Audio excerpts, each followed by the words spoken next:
Straight Shift with the Car Chick, the podcast that's all about cars, buying, selling, fixing, and driving, and sometimes pretty fast if you're the car chick. Now, here she is. Hey folks, welcome to the Straight Shift. Today we're going to be talking about some seriously shady stuff that unfortunately still happens in the automotive industry. I don't know if you've ever heard of this situation, but someone goes into a car dealership and buys a new to them car. They get approved for a loan, or at least they thought they were. They sign all the paperwork. The dealer takes their current car on trade and they drive home all happy in their shiny new car. Then the next day, or even a few days later, they get a call from the dealer saying, well, the bank came back to us and said, wah, wah, wah, wah, wah, wah. Something went wrong. They couldn't approve it. So you're going to have to come back in and sign some new papers and put a little more money down. And now the interest rate is this, wah, wah, wah. This is called a yo-yo transaction or a yo-yo scam, also known as a spot delivery scam. And guess what? That crap is illegal. And since I am not a lawyer, I have a fantastic guest today, Steve Moskos of the Moskos Law Firm. Steve has been protecting consumers from shady crap that happens with businesses, particularly in the automotive industry, for over 30 years. And today, Steve is going to talk to us about the legalities and illegalities of yo-yo transactions and what you can do to protect yourself so that that doesn't happen to you. Hey, Steve, how are you doing today? I'm great, LeeAnn. How are you? I'm great, thank you. Please explain to us what exactly is meant by a yo-yo transaction. What is the deal? What you have to understand is that usually a car dealership, all the franchise dealerships, want to sell cars. They don't want to finance cars. They don't want to have to chase people to get paid. So what they're doing is they're selling a car, and most people can't pay cash for a brand new car or even a used car. And so what the dealership does is it extends credit.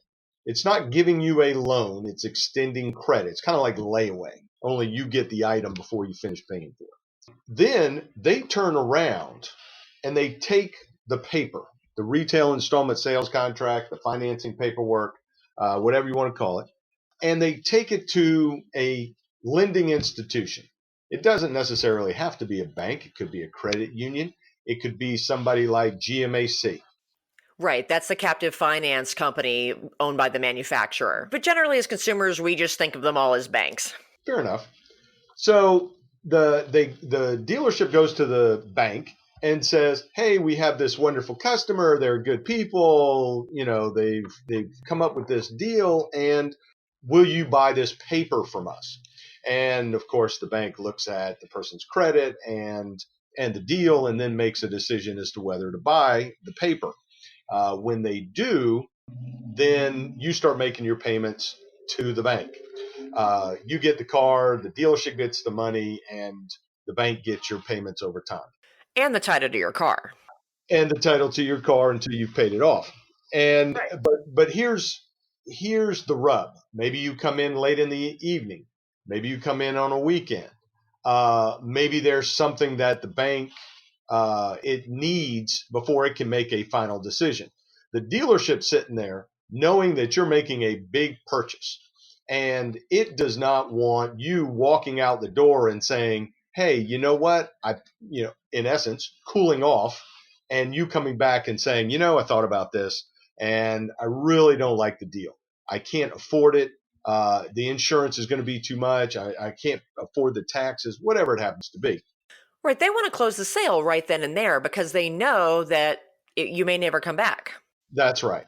So, and what they want you to do is to sign the paperwork so that you're psychologically locked in, and you drive off in the car thinking you have a new car.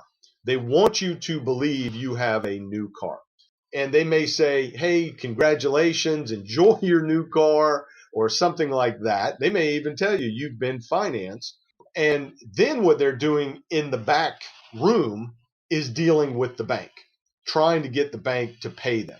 And when the bank won't pay them, we don't like this deal, we think the person's a bad credit risk, or we don't want to deal with them at all, then the dealer is now in a bind because they don't want to accept the money from you on a month-to-month basis. And that's why this is called a spot delivery. You sign the papers and take the car right then and there. Right. And so they want to get you in the car, they put you in the car, you drive off, they continue working on the deal, and when it falls through, they call you up and say, gee, we're really sorry, we can't do the deal at this rate or this amount of money, but if you come in and give us more money down or agree to a higher interest rate, we can make this happen. By then, you've shown the vehicle to family and friends, and now you've got to figure out how you're going to explain to them that you have bad credit, you couldn't keep the car. It becomes an embarrassing situation. So in a lot of cases, people do whatever they can to keep the car. Or maybe the car that they traded in is in such bad condition, they don't want it back. Well, depending on how long it's been, they may have already sold your trade vehicle. They may have already hauled it to the auction or sold it to a wholesaler or even sold it on their lot to another consumer. That's right. And they can get the vehicle back. It's not real easy, but they can, go back and go down the chain, get the vehicle back and put the customer back in it. But they don't want to do all that work either. And it may be several weeks or months down the road, frankly, and that car may be in another state. So they're going to be pushing pretty hard to keep you in that car. These types of spot delivery scams were especially popular before all the crazy stuff happened in the finance world and banks kind of locked down a little bit tighter on their loan process. And so I was really surprised at how often today this still happens. Now, obviously, I don't let it happen to my clients, but it tends to happen to people who have credit challenges. Maybe they have a low credit score or no credit built up yet. They have a lower income, so maybe they struggle with their debt to income ratio, or they just don't have a lot of money to begin with. Those folks are so much more vulnerable. And I saw that the FTC ran a study back in 2011.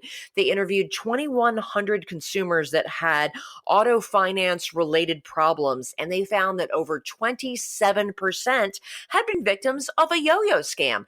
So clearly this is still happening in today's day and age, and it's overwhelmingly happening to people who have low income or bad credit. They just don't have as many options, and they tend to rely on the dealerships to find financing for them through perhaps their portfolio of secondary lenders. Well, that is an educated approach. People hear on the radio or on the TV, bad credit, come in, we don't care, we'll get you financed. And that's all they hear. And so they come in and do what they have to do to get a dependable vehicle so that they can go to work. Let's talk about this yo-yo situation when the dealer pulls the consumer back into the dealership with some sob story about the bank not approving the loan. These people have a signed contract for that loan. They have signed the papers for the car. So has the dealer broken the law and or violated that contract somehow? How does that work? Well, you have raised a very interesting question. This is not something that Congress or the legislatures have really paid any attention to. The Truth in Lending Act requires anybody who's extending credit to provide 5 bits of information to purchasers. And you see these items listed on the retail loan installment contract or on your mortgage if you buy a house. There are all these little boxes, right? Right. There's a box and it says Truth in the Lending Act disclosures, and it talks about your APR and how much you're borrowing, how much you're going to pay back, what the total financing is going to be, and the total cost to you as far as paying for this vehicle. So that says the law, the Truth in Lending Act says, you've got to tell people what they're borrowing. Well, what tends to happen in these cases is the dealer gets you to sign this document, and a week, 2 weeks later, 3 weeks later, comes back and says, sign, we can't get you done on this deal, but come in and sign this other paperwork, and they backdate the deal to the original date. And when they do that, depending on the length of the loan and some other things, it may change the calculation as far as the interest rate. And the interest rate itself may be higher. The FTC study found that people who were victims of yo-yo transactions ended up paying as much as 5% more in interest. Right. Well, the new deal is different than what I'm talking about. If I say to you, hey, I'll let you borrow $100 at 10%. Well, yeah, 10% for the year, you're going to pay me basically $11 a month. Well, technically $105 because you're reducing principal, and so you're not paying as much interest. So it ends up being $105 something like that total. $112 because it's $1 a month. Anyway, if you only pay for 11 months, but you're still paying me the $112, now the interest is not 10%, it may be 10.5%. And there is a certain little bit of wiggle room disparity that the law will allow. I think it's 1/8 of a point. But if the interest rate is more than 1/8 of a point, then that's a violation of the Truth in Lending Act. So technically, the deal that you sign has to be complete when you sign it. Now, what dealers do is they have their buyer's order, which is a separate document, and it lays out all the beginning numbers, the initial numbers. And on the back side of that, where all the real important information is this little paragraph that will say, one, we have a deal, but if we can't sell this paperwork, and they'll talk about funding, if we can't get you funding, but what they're saying is if we can't sell this paper, then the deal is void. So in essence, we have a contract, but if we can't get something to happen, then we have the right to void this contract. And take the car back. And take our car back. It's a conditional sales agreement. Right. The other side is we don't have a deal at all, but if we sell this to the bank, then the deal becomes final. Okay. And if it doesn't, then you got to give us our car back and we're supposed to give you your car back. But if by chance we have sold your car, we'll give you the value on the front of this document, which is going to be what? A trade-in value. And as a result, not only do you lose transportation, you get less than the fair market value of your vehicle. At least that's what they're thinking. Not only that, some of them will even put in, hey, if you don't bring the car back, we can have you arrested, or we might report this as a stolen vehicle, and you will owe us rental fees. Rental fees, that's total crap. That's right. A lot of people have come to me and said, look, I bought this car, the deal's final, I want my money back. The dilemma is a lot of judges don't sit down and really analyze this. A lot of them don't have the time to sit down and figure all this out. This is what's been said to me by at least one judge. You're sitting here, your person can't buy the car, they can't afford the car, and now you want them to get the value of that vehicle for free? Is that what you're telling me?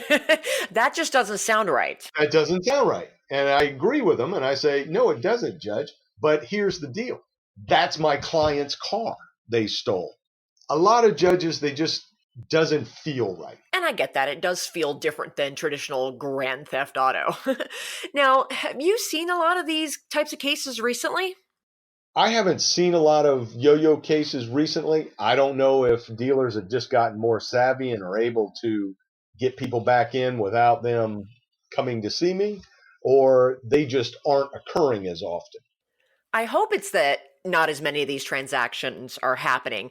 And in this day and age, with all of the technology that we have, all the automated systems, I don't care if it's 8 o'clock on a Friday night or if it's on a Sunday afternoon when the bank is closed, the banks have enough automated systems that are sophisticated enough to give you an automated approval for the loan that's firm enough for the dealer to be able to actually say, yes, this loan is approved, and legitimately lend you the money and be able to do the deal. There's really no excuse for it. Except, again, when you get into the situations with the folks that have bad credit, no credit, or have a debt to income ratio or low income problems that requires an actual human underwriter to look more closely at the loan and make a decision for the bank as to whether or not they're willing to take on that risk. I think there are a lot of they have gone to a lot of automation, and it may have cut down on things. Obviously, the further down you go on the credit scale, the harder it is going to be to get financing, even from subprime lenders. The subprime default rate has been increasing. That's been a concern. Lending institutions, banks may have implemented higher criteria, basically telling dealerships we're not going to finance people below this amount. And to make matters worse, interest rates have increased considerably because auto loans are tied to prime, which the Fed has increased, I think, a dozen or so times in the past year. We were seeing, rates in the twos, or threes, sometimes even, 1.5% just a year and a half ago. Whereas now, even people with perfect credit are seeing new car rates, in the fours and fives, unless they're a member of a credit union. So that means that the subprime rates for people with less than perfect credit are even higher, sometimes into the double digits. And that puts a greater strain on people's finances because it drives up the monthly payment. And that in turn creates a greater level of risk for the lenders. Right, right. If someone thinks they have been a victim of a yo-yo scam and they have been called by the dealer and asked to come back in, what should they do? Well, the dealership will do I think one of two things. One is will say, we couldn't get you financed, so come back. We have a different contract, more money down, higher interest rate, or both. Or they'll say, we can't get you financed, bring the car back. In either case, the safest thing to do is just simply take the vehicle back, okay, and go someplace else. Now, part of the problem becomes when a dealership is trying to sell that loan, they may be shooting that out to 15 different lenders, and everybody's pulling your credit. And then, what kind of damage does that do to your credit? Right. They call that shotgunning your credit. And that's not something that the dealers should be doing. They should be pulling your credit once, looking at it themselves, and based on that, knowing which lenders they should go to where they have the best chance of you getting approved, and not just shooting it out to anybody and everybody and having them all hit your credit at once. Oh, I agree. And they can say everything they want to say, but when it happens and it hurts your credit, they turn around and just kind of shrug their shoulders.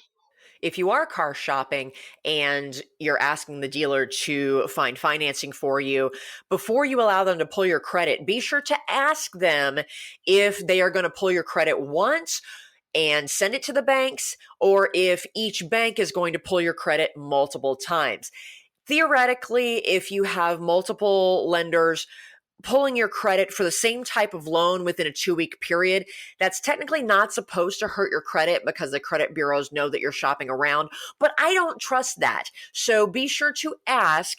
And better yet, unless you're really having to rely on secondary financing through the dealership's relationships, always come to the dealership with a pre-approval from your own bank or a credit union or some lender already in place. That gives you the strongest financial position when you're car shopping. Now, one thing that you need to do on maybe even on the due bill or we owe bill, write down on that document that the dealership will only pull the credit 1 time, 5 times, however many times you're agreeing to.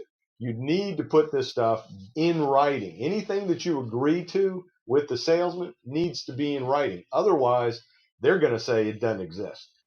And that's the purpose of the WEO document. You will normally see the WEO document used in the case where the dealer is you're going to come back to the dealership and then they're going to install roof rails or something else on your car. Or they owe you rubber floor mats that they had to order that you're not getting at the time of delivery. But you can put anything you want on that document, anything you agree to with the salesperson or the manager. even if it's something like they have agreed to provide you with a loaner vehicle anytime you bring your car in for service, even if that's not their normal policy. Get that in writing, because if it's a verbal agreement, no one will remember that it happened and they will not make good on it. And be sure that whatever you agree to is very, very specific on that document. Don't let them write a vague statement on the WEO. Make sure it is very specific to what you agreed to. That's right.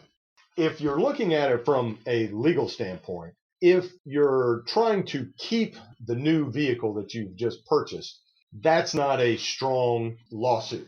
Even though technically the dealership should be accepting the payments because they entered into a contract with you, the courts are really having a hard time enforcing that from as I said, from a conceptual standpoint, it just doesn't feel right to the judges. So they have a hard time with it. The really strong case is when you take the vehicle back, even if they say, hey, we got a better deal for you, and you take it back and you say, no, I don't want to do a deal with you guys. I'm going to go someplace else. Give me my money back, my trade-in, and my down payment.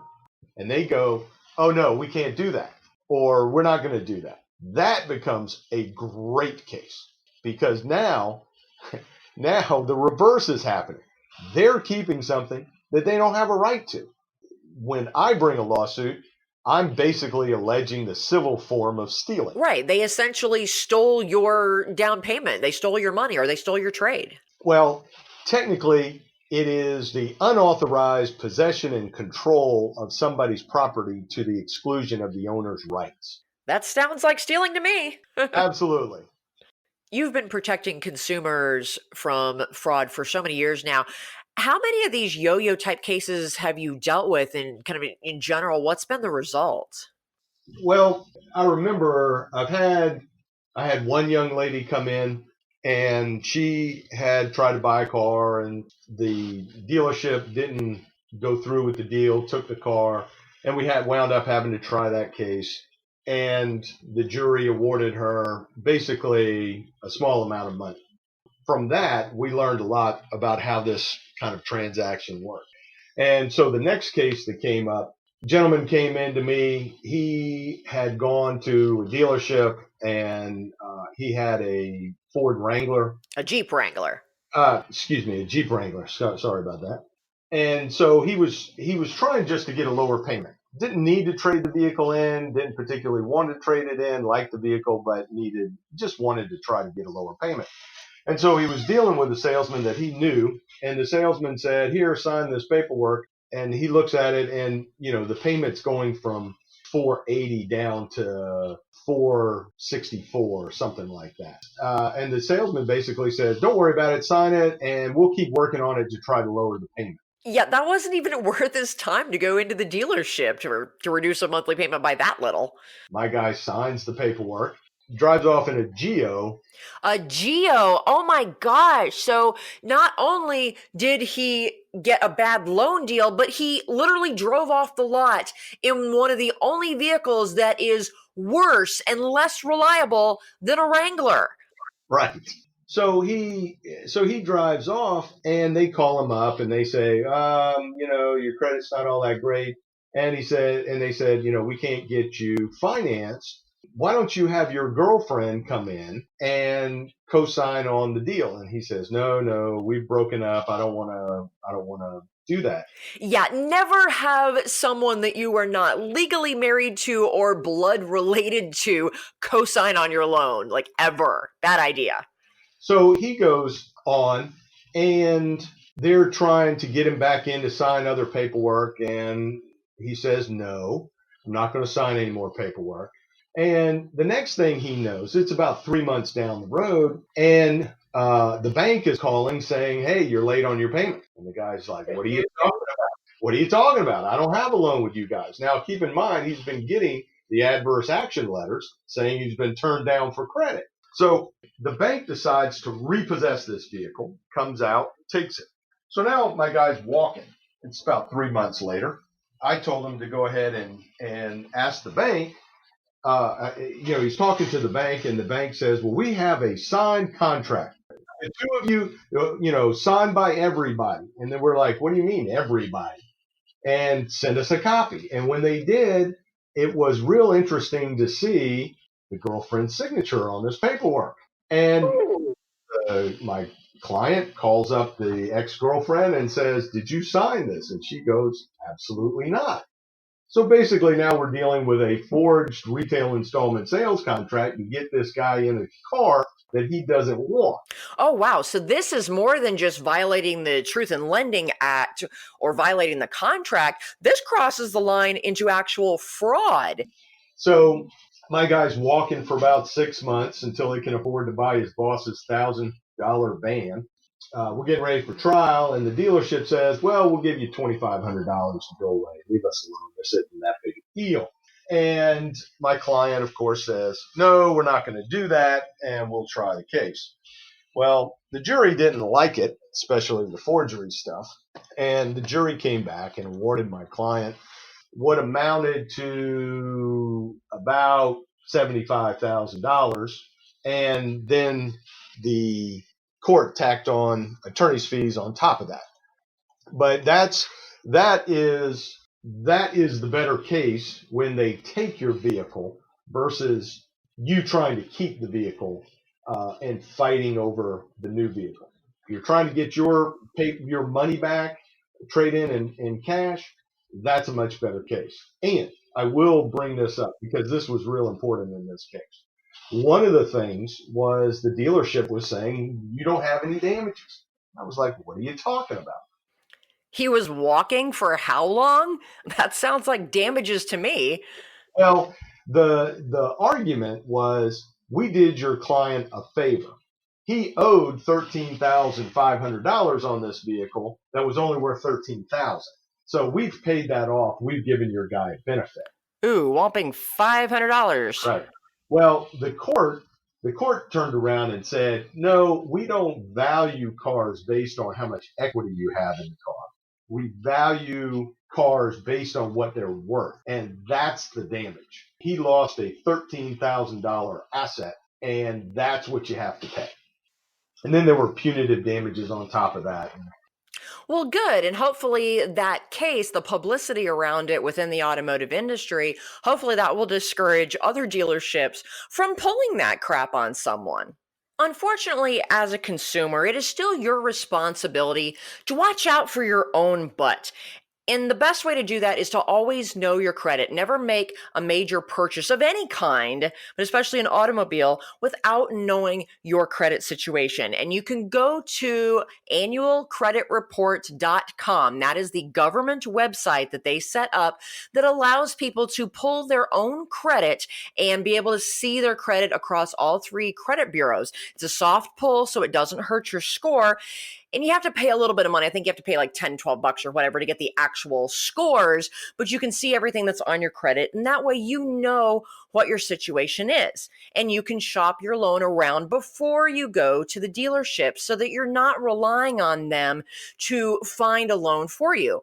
Even if you're in the secondary financing or subprime lending category, there's a lot of secondary lenders that have websites where you can get a pre-approval directly through them online. And once you have a pre-approval, you can always go to the dealership and say, "Hey, I am pre-approved for this amount at this rate." If you can beat that rate, wonderful. I'll give you a shot at the financing. If not, no big deal. I'll just go with these guys and I've already got my loan locked in place. And never sign the paperwork and certainly never drive off the lot with the new car unless you know that the loan is final.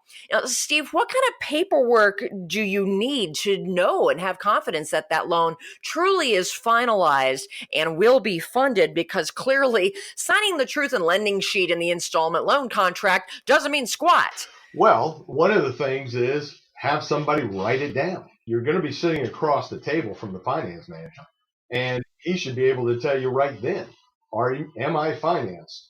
Technically, the dealer is the one financing the deal. They're the ones extending the credit. And when they sign the contract, in theory, the deal is done. But it's that fine print somewhere in all that documentation that allows them to get out of that deal if they can't sell that paper. So what you want to do is have the finance manager write down on a piece of paper. You are financed, you're not financed, the deal is funded, the deal is not funded, so that you know what to do. And if it's not done, leave the car. Yeah, don't formally take delivery of that car until you know for certain that that loan has been finalized and will be funded. Furthermore, be sure to ask them, which bank is this loan through, and when is my monthly payment due? When should I expect to get the little booklet in the mail that tells me how to make my payment?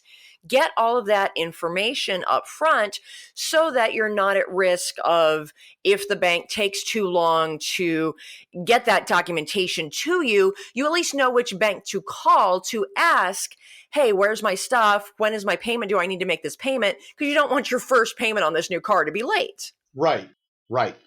So if someone feels like they may have been a victim of one of these yo-yo scams and they aren't really sure what their rights are and what they should do, how can they get a hold of you to maybe speak with you and either engage your services or maybe get some advice from you?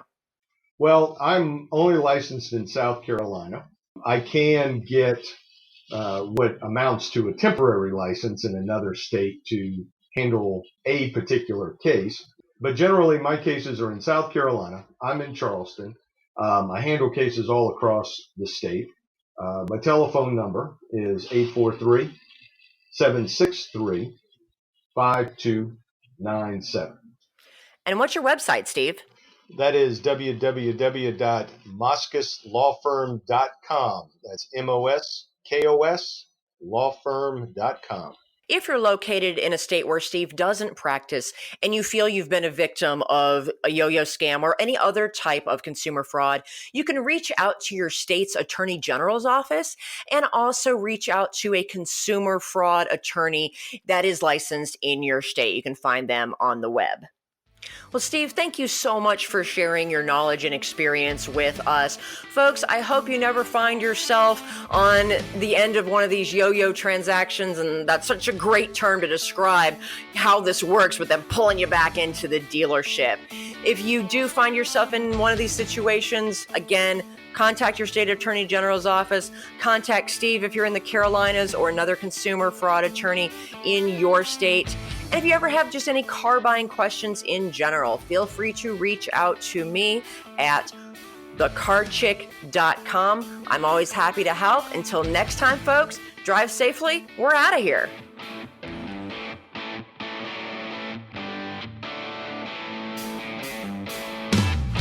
The Straight Shift podcast is copyright LeeAnn Shattuck, The Car Chick, 2017. All views expressed by guest and or co-hosts are those of the guest and or co-hosts, and not necessarily those of LeeAnn Shattuck or The Car Chick.